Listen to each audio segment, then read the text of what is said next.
Problem number 25. We're given a couple graphs of y is equal to f of x and y is equal to g of x right here. Use information from the graphs to answer these questions here. Find these derivatives. So let's do the hand part before looking at the charts. And so if f of x is 6, if big f of x, I should say, is 6 times little f of x minus 7 times g of x, f prime of x is 6 times little f prime of x minus 7 times g prime of x. And so we're being asked for f prime of negative 1. F prime of negative 1 is 6 times little f prime of negative 1 minus 7 times g prime of negative 1. For g of x is f of x times g of x. Now we need to use the product rule here. The derivative is going to be f prime of x times g of x plus f of x times g prime of x. So g prime of negative 3 is what we're being asked for here. So we need f prime of negative 3 times g of negative 3 plus f of negative 3 times g prime of negative 3. And then finally, h of x is 4x times f of x plus g of x.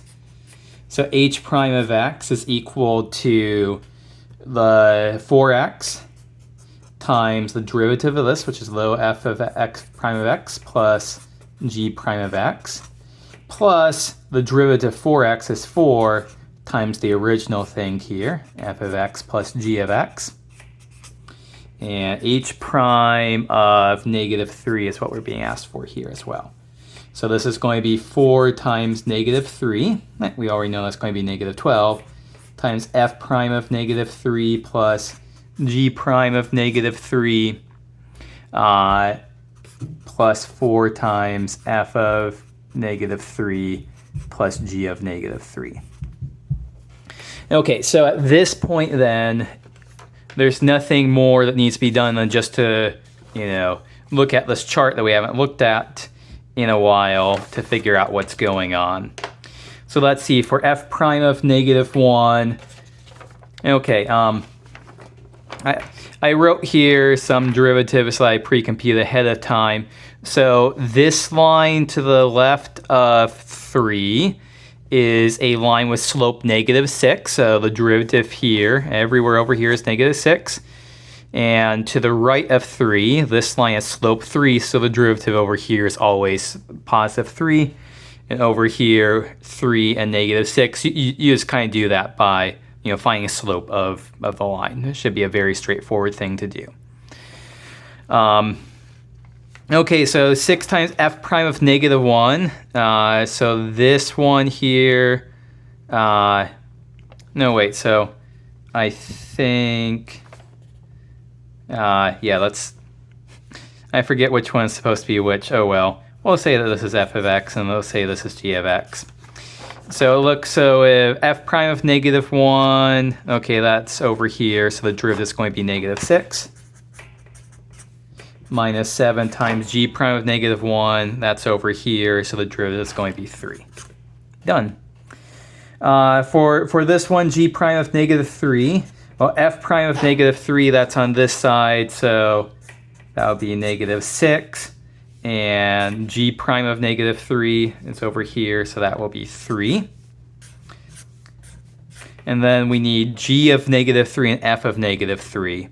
So g of negative 3, let's see here. On this side, it looks like y is equal to 3x minus 6. So plop in negative 3 in there, and you get negative 15.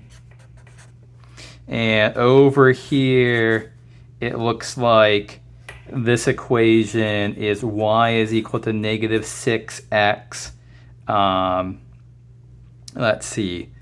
It should be negative 6x plus 21 or so. Does that work out? Yeah, that looks like that checks out. And so plopping negative 3 into that gives us what, 39. So there's our answer to the second part. And for the third part here, h prime of -3, so we already know that's -12 there. F prime of -3, we already computed that was -6. Plus g prime of -3, we already got that was 3. Plus 4 times f of -3, again, these are just things that we already did. G of -3 is -15. I'm just borrowing the work from right there. Okay, that's 25. Let's take a look at 26. This was edited from the original version.